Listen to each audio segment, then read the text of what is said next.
मान्यवर, मैं तथ्यों के आधार पर कहता हूं, कांग्रेस पार्टी की एक नेत्री ने कांग्रेस बैठ जाओ रामदास,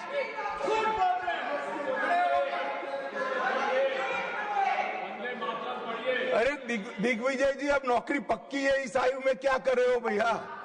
अब नहीं जाएगी नौकरी। मान्यवर, मैं जो कह रहा हूं वो रिकॉर्ड का हिस्सा है दूसरे सदन का।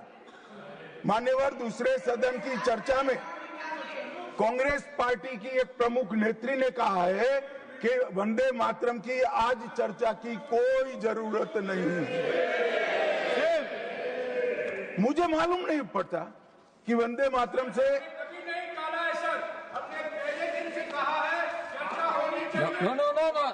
रमेश क्या कहा?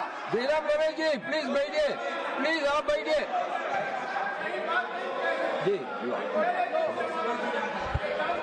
साहब, माननीय सदस्य जयराम जी का प्रॉब्लम है कि वो सिर्फ विपक्ष की ही बात सुनते हैं, अपने नेताओं की बात को सुनते नहीं है। मैंने ऐसा नहीं कहा, आपने कहा है। मैंने ऐसा कहा कि लोकसभा में चर्चा में कांग्रेस पार्टी की एक प्रमुख नेत्री ने कहा है कि अभी इस समय वंदे मातरम की चर्चा की कोई जरूरत नहीं।